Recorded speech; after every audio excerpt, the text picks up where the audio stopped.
Okay, good. Good morning, sir.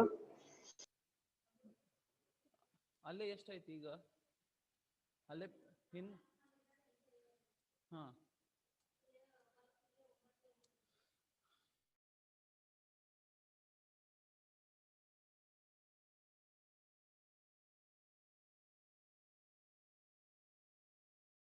Good morning, students. Morning, sir. Good morning, Good sir. morning. Morning. Morning, sir. Good morning. Good morning, Okay, sir. we'll wait for 2 minutes and we'll get started. Only 10 have joined so far. We'll wait for another 2 minutes so that a few more people join.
Okay, so I guess 14 have joined now. We'll get started. Okay, we're going to start with the fourth unit of HR analytics. Okay, now this unit is very simple, in fact, because most of the things in this particular unit is what you have already studied in research methodology. Okay, what is data, what are the different types of data, how data is collected, etc. What are the problems with the data, etc. Okay, so the same thing is what we're going to deal in this particular unit. Okay, so that is insight into data driven HR analytics, but it will be more specific to HR analytics. That's the only difference. Otherwise, almost most of the things which I'm going to cover today would be a repetition of what you have done in research methodology. Okay. Okay, I'll just share the screen now. Please confirm if you are able to see the screen.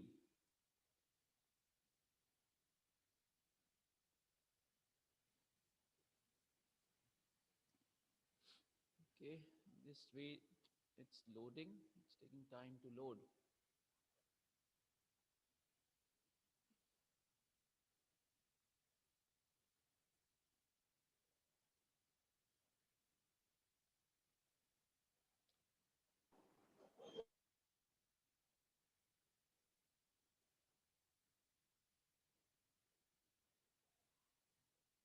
So the screen is not visible. That's what. No, it's loading. I guess there's some issue. Just wait. Just wait.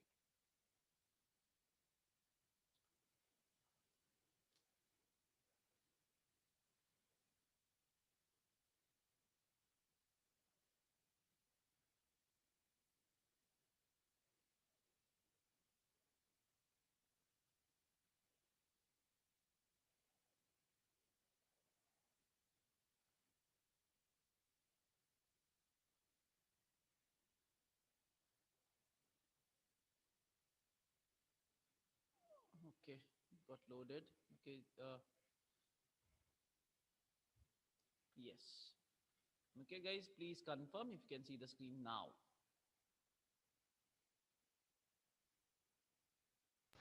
No, sir.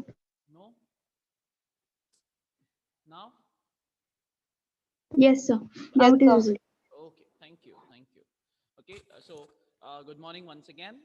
Okay, I guess around 70, 16 have joined so far. Okay, good morning. Today we're going to start as I discussed. Today we're going to start with insight into data-driven HR analytics, which basically deals a very small unit. Okay, doesn't take much time to complete, and most of the things, as I said, is repeated.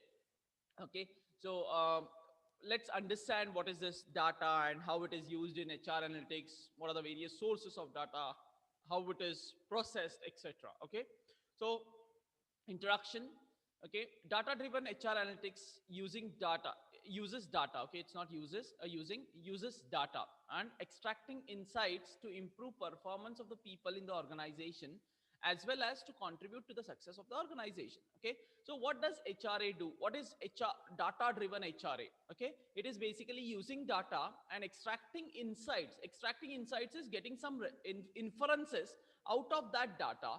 Okay, to improve the performance of an individual as well as the overall performance of the organization.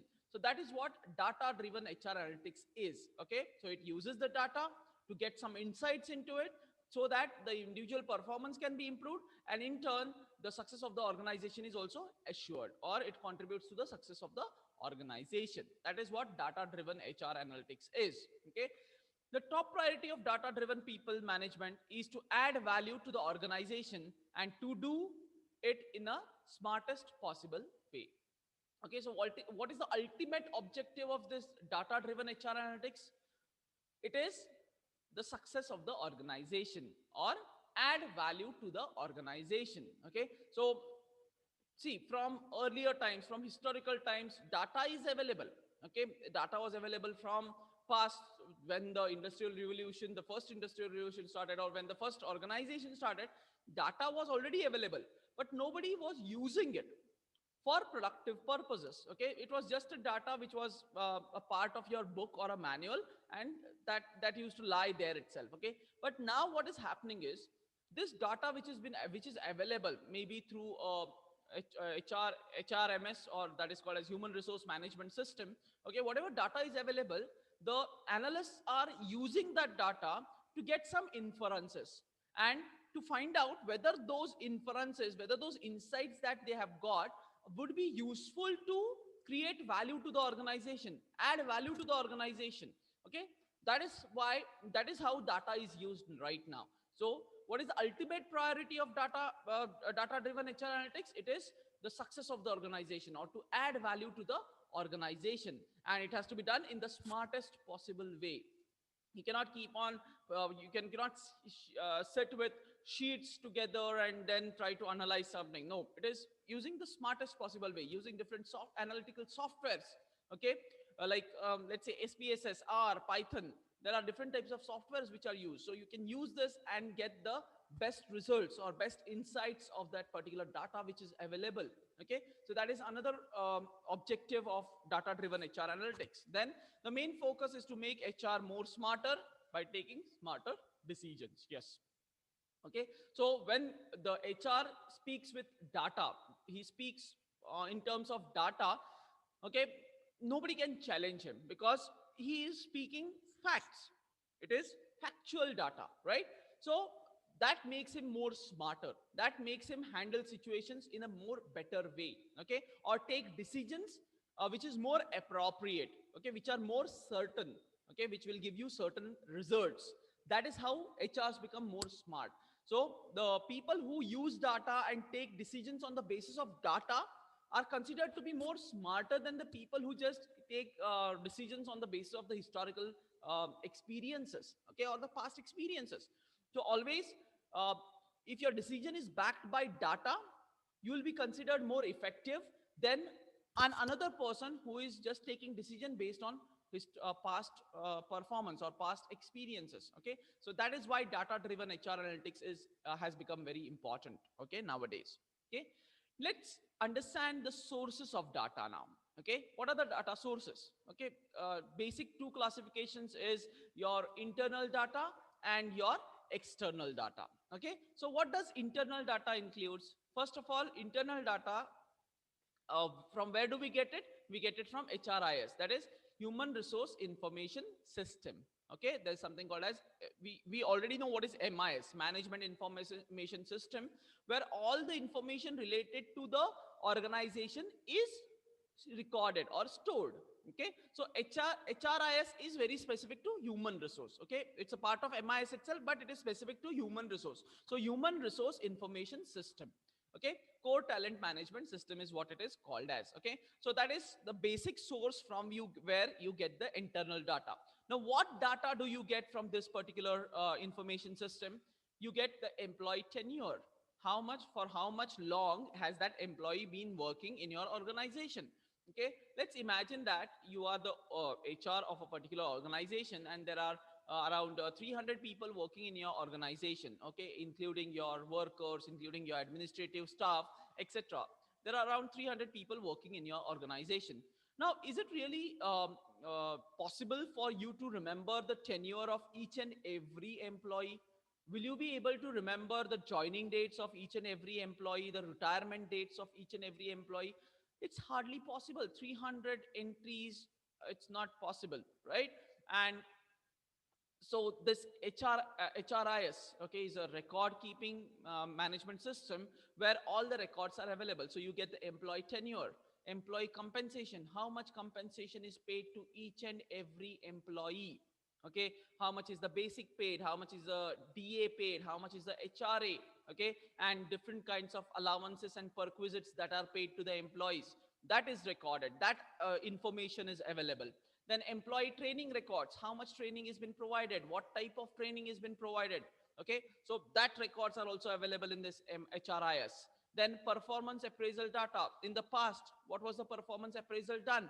Okay, how much appraisal was given every year, what was the performance, what is the growth in the performance, etc. This data is also available. Then reporting structure, who does that employee report to, what is his reporting structure? Okay, who report to that particular employee? Okay, who are his superiors, who are his subordinates? That is your reporting structure. Okay, then high value high potential employees, so out of all the employees, who are high value and high potential employees, who have the highest potential, who have the highest value, who have created more value to the organization, and in turn they have created value for themselves. So you can find out that. That is another source that you have.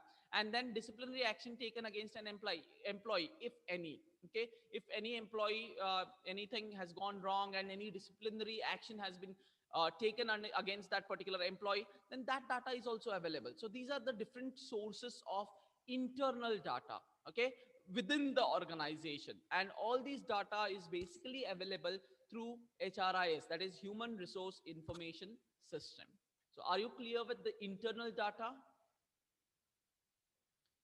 If you're clear, please give a thumbs up so that I can go ahead with the next part.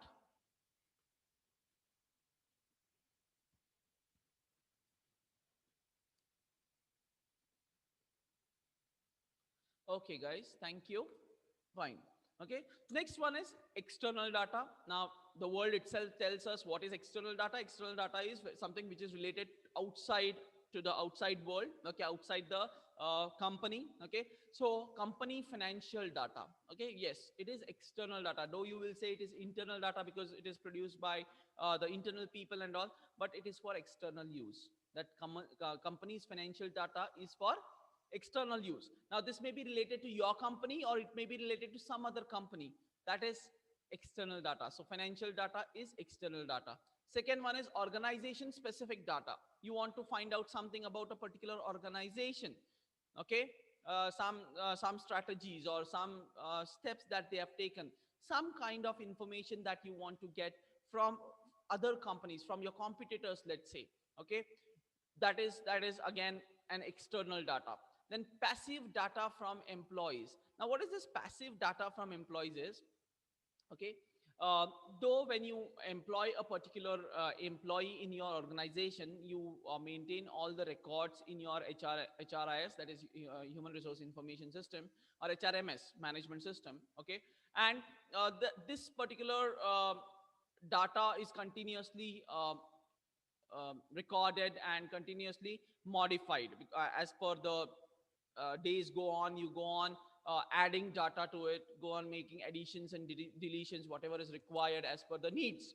Okay, so this particular HRMS gets updated on a regular basis. Okay, but there is something called as passive data. Now, what is this passive data is? Okay, that is your current data that is available with you internally. Okay, but passive data is the employees who are working in your organization. Okay, they go on social media, they go on maybe let's say YouTube, they go on Facebook, they go on Insta, etc., all those social media, WhatsApp.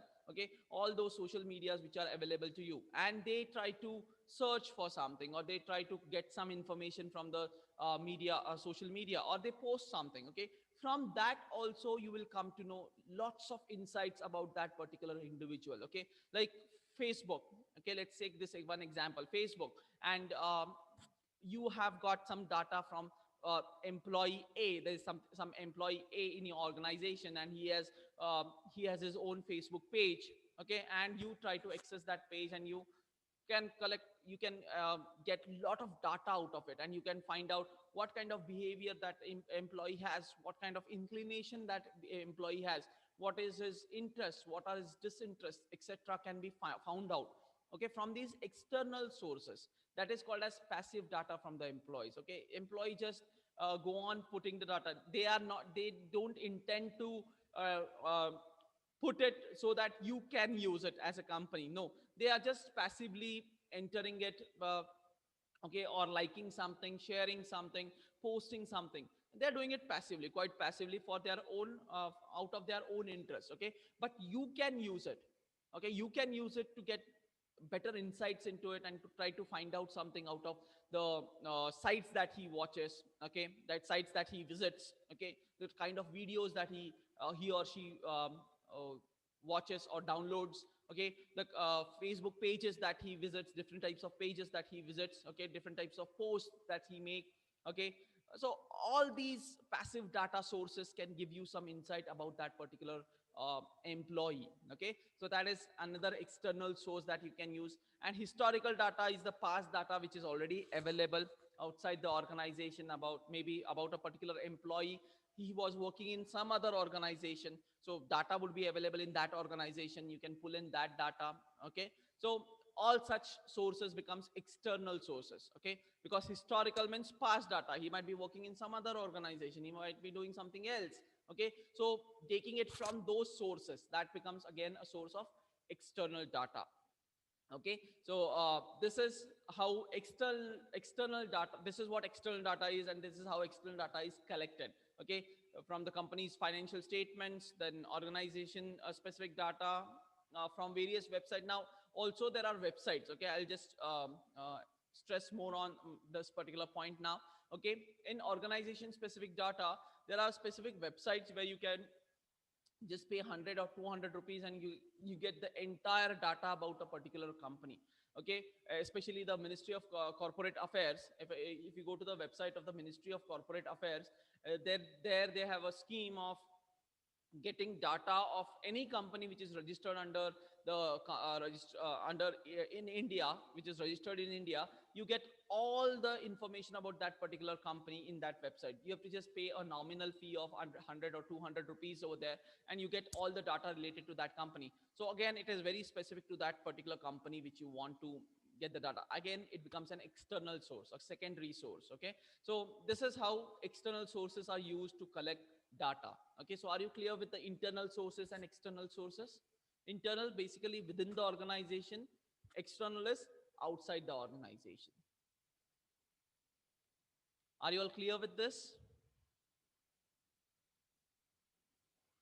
If yes, again, you know the rules. If you're clear, please give a thumbs up. I can go ahead. If no, unmute and ask.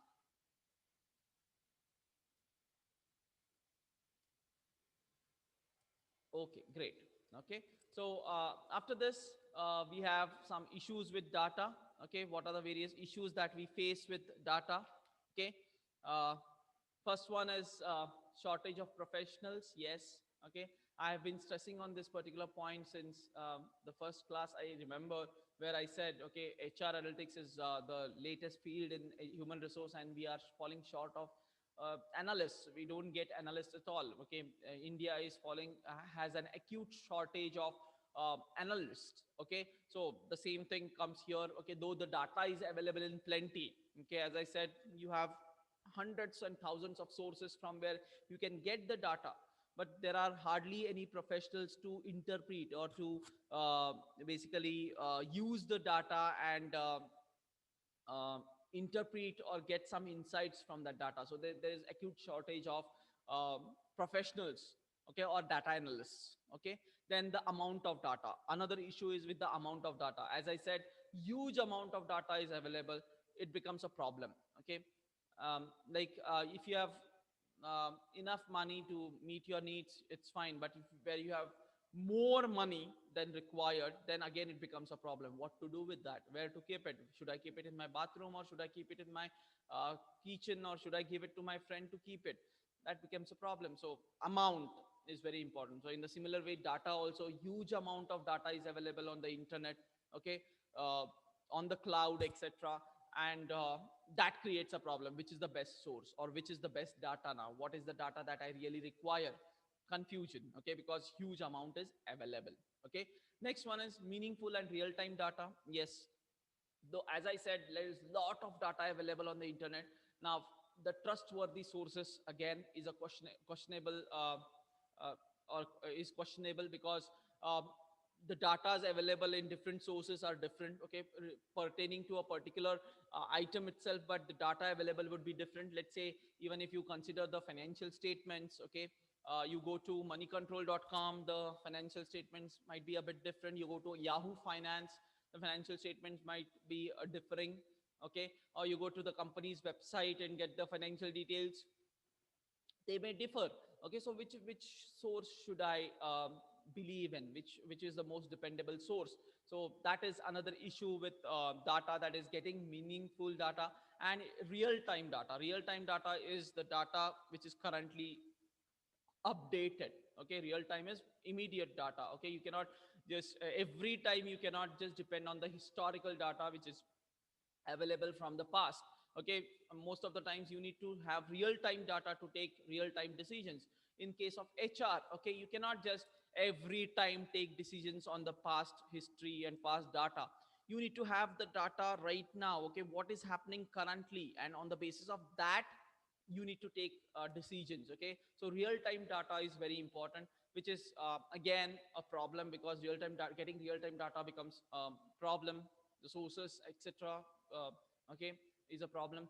Then visual representation of the data. Okay, yes, data presented in a form of a table is hardly it's very difficult to read, because lots of values, you find lots of rows and columns, and it's really difficult or confusing, or you are into ambiguity when you see that sheet. Okay, you don't understand, okay, what should I really see from it? Okay, but when it is presented in a graphical format, let's say it's a pie diagram or a pie chart or a bar chart or line chart, etc. There are lots of charts and graphical ways to represent, like you have the HR scorecard or the dashboards. If you are presenting it in a visual format, okay, a visual representation, then the data starts making some sense.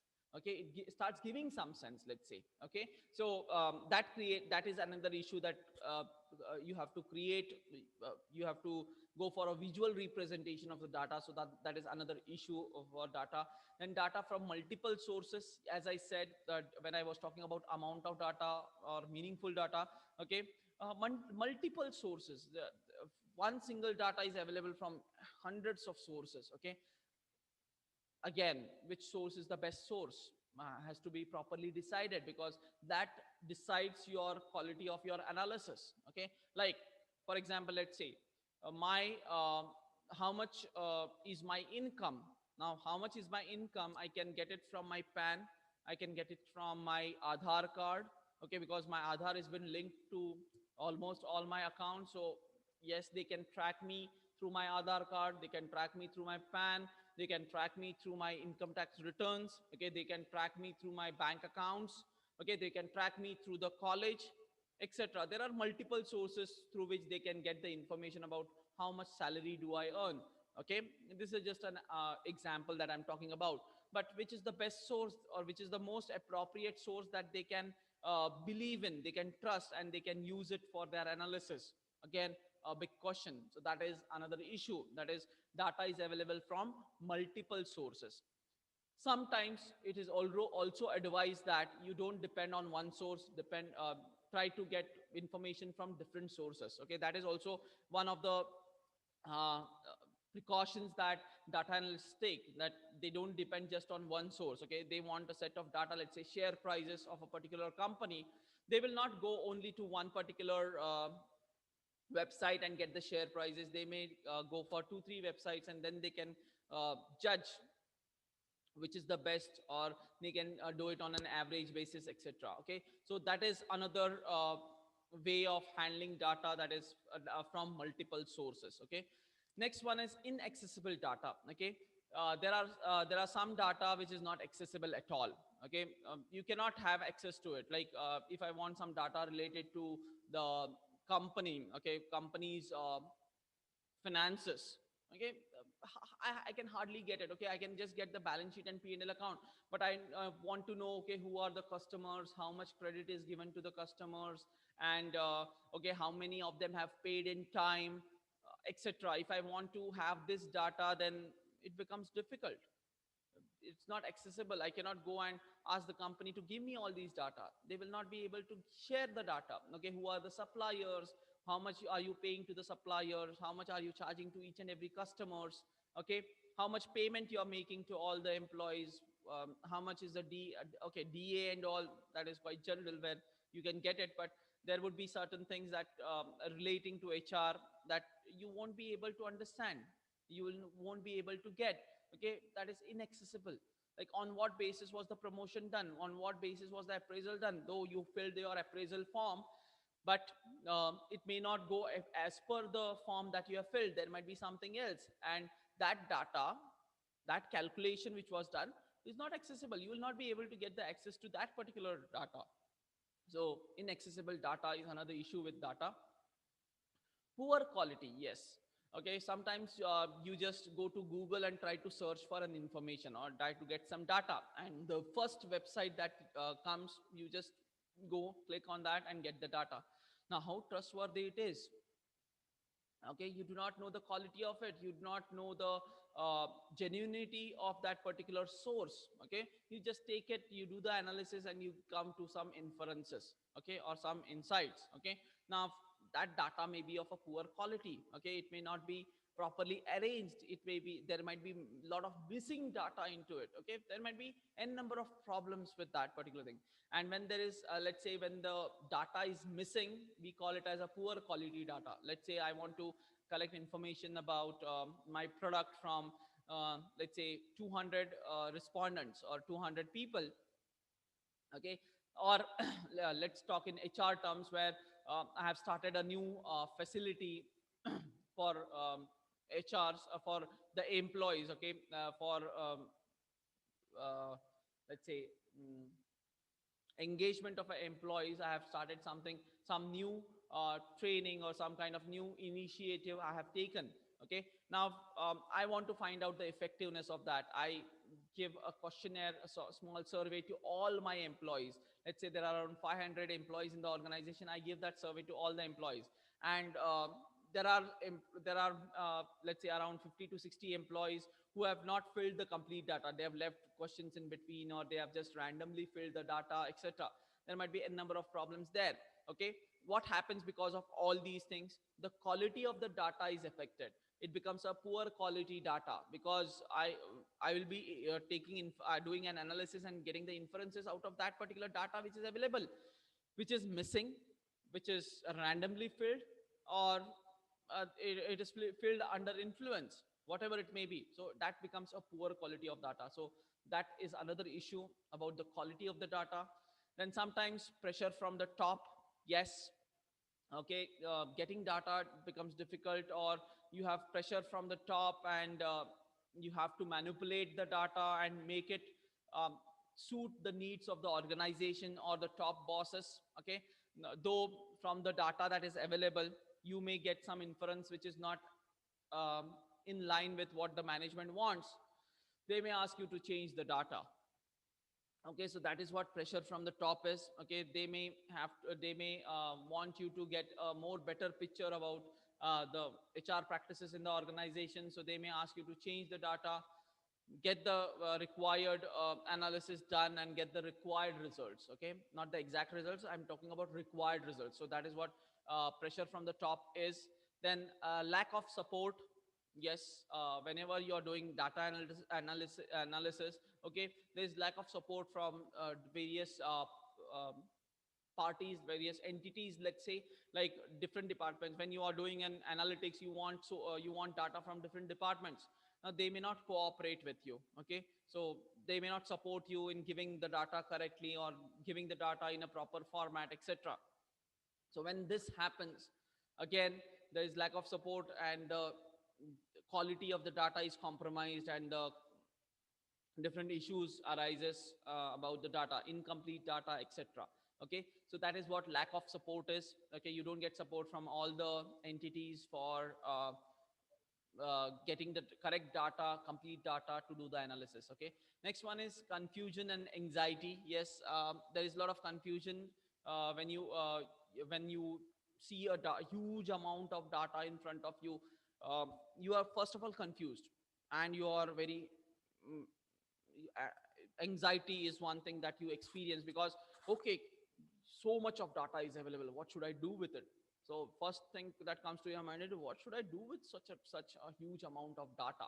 Okay, so there is a lot of confusion and anxiety, which may lead to wrong kind of analysis or inferences that you may get from the uh, analysis from the data that is available. Okay, so that is another issue with data, that is because of the amount of data which is available, there is a lot of confusion and anxiety that may come into picture, and that may lead to problems in the use of and use or analysis of the data. Next one is the budget. Okay, now budget, yes, because data is not free of cost. Not all the data is free of cost. There is a lot of money to be spent on certain kind of data. Yes, you need to spend a lot of money to collect the data, to analyze the data, and to interpret the data. So most of the companies face the challenge of budget. Like, why should they spend on data analytics is the biggest question mark. They should spend on products, they should spend on services, they should spend on the employees, and or they should spend on the infrastructure, is what their mindset is. Why should they spend something on, let's say, data analytics? Okay, that is a big question, because analysis, you need to have a software, you need to have a analyst, or you need to have a data scientist, and you need to get data from different sources. So you need to have those sources with you, and you have to spend a lot of money on the architecture. The entire architecture of this particular data analysis has to be built. Okay, so why should we do that? Is it really required? Becomes a question mark. Okay, and so budget constraint is one thing that leads to that is another issue for data management. Okay, and last one is scaling data analysis. Okay, basically data Scaling talks about how much big you want or how much small scale. Basically, scale is okay, big or small, or large or what do we say? Okay, large amount of data is the scale of that particular data, or a small amount of data becomes the scale of that particular data. Okay, so as the data keeps on accumulating, okay, as you go on running your business from year to year, okay, the data keeps on accumulating, and at the end, at this particular moment, you have huge amount of the big large scale of data which is available. So what is to be kept, what is to be deleted, how many years of data should be maintained, and before that, should we delete it or no? That becomes another problem. The scale of data, the quantity of the data which is, or the quantum of data which is available, how much is really required, what is not required, what has to be deleted, etc., has to be properly understood. So that also creates a problem. Okay, because the data keeps on growing. As the company keeps on growing, the data keeps on growing, employees keep on growing, data keeps on growing. So this is how the data cannot, you cannot stop the growth of the data. It keeps on accumulating, it keeps on multiplying. Okay, and that creates a problem again. Okay, so which is the best data, should I, which is the best time for the data to be chosen for analysis, etc., becomes a big problem. Okay, so that is all about the issues of data. I guess I will stop it here. Or should we continue? Do we have time? Okay, I'll just continue with this particular part. Okay, and then in the next part, in the next class, we'll go with the next part. Okay, so next one is building support and interest. Okay, guys, are you there? Yes, Yes, sir. sir. Understanding whatever has been explained? Yes, sir. If you have understood whatever has been explained so far, can you just give a thumbs up? If no, please ask your doubts, guys.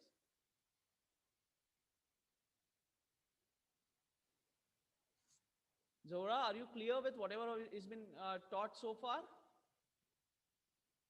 Yes, sir. Sure. Can you tell me what is data? So, data is basically a thing which is collected from a person to keep records. Okay, Like, data is records, you want to say, yeah. from which we can get some information, right?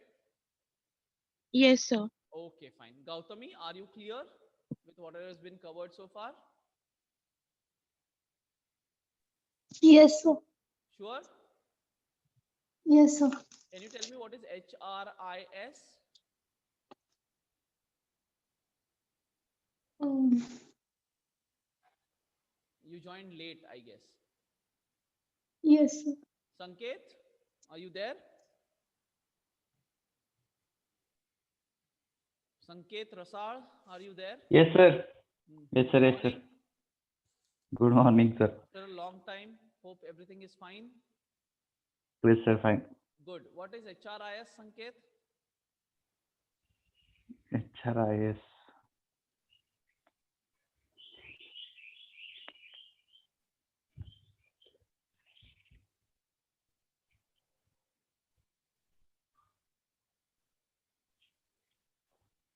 HRIS is the name of a person who started HR Analytics, right? Hmm. Correct?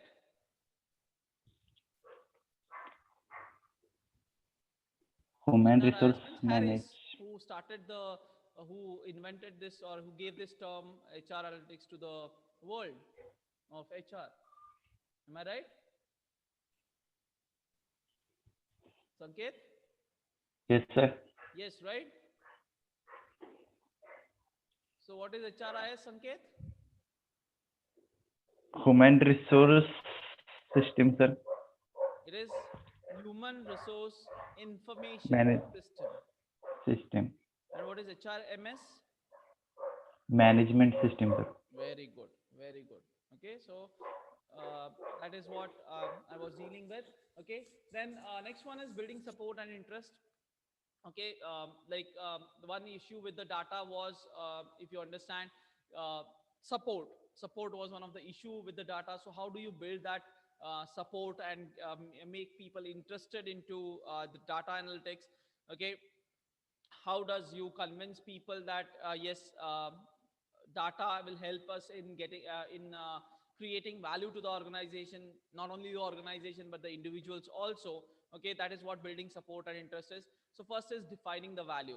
Okay, so you have to define the value for the data, what value it is going to create to that particular organization or to that particular individual because of the data which is available. That has to be properly identified or defined. Okay, so there should be some value to some analysis. So every analysis has some value. If that analysis doesn't have value at all, then who will do it? Okay, so you need to create or define the value of the analysis, data analysis, or the data that you're going to use. Okay, that is the first thing, that is creating the value or defining the value. Then communicating the value. Once you have defined, okay, this is what we are going to achieve from this. Okay, this is what, these are the goals that we are going to achieve from this particular analysis that I'm going to do. Okay, then that has to be properly communicated to everyone. Everybody should know why we are doing this, what is the use of this particular analysis, or what are the benefits that we are going to get from this particular analysis. That is what is communication. So you need to communicate the value that is to be created. Next one is deliver the value. Once it is uh, once that particular communication is done, and then you start getting the data and you try to analyze the data, now you have to actually give value. Okay, maybe you are talking about the performance of an individuals in the organizations. You have evaluated, you have collected the data from the individuals. Okay, you have told them that this is how it is going to benefit them, and in the similar way you have to you collect the data from the individuals about their performance in this entire year. Now you have analyzed it, and you have found out what is the performance levels of each and every individual. Now you have to give them something. Okay, you have to deliver the value. You need to tell them, okay, this is what your performance is, and this is what you're going to get for your performance. That is what deliver the value is. And then you measure the value. Okay, continuous measurement of that particular value that has been created has to be done. It is not one time process. That has to be that has to be regularly measured.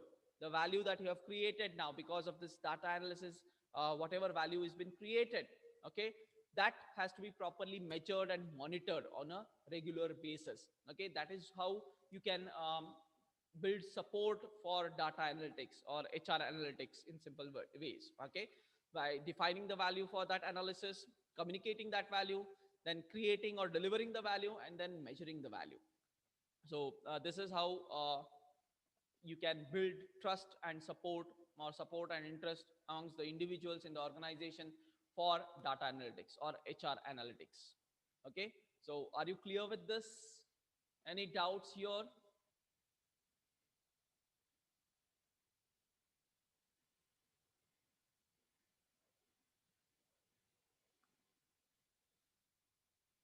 Okay, I'll just stop sharing the screen now.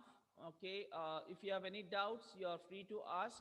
Okay, I guess we are, how much time is remaining? Okay, fine. I guess there is a lot of time remaining, but I'll just stop the class now, because immediately I'll be starting with service marketing class. Okay, so it's around 11:53 now. Okay, I'll start the class at around 10 o'clock. Is it okay? Yes, sir. Yeah, so 10 o'clock, I'll be starting with the service marketing class. I'll end the class now. If you're clear with whatever has been dealt so far, please give a thumbs up so that I understand.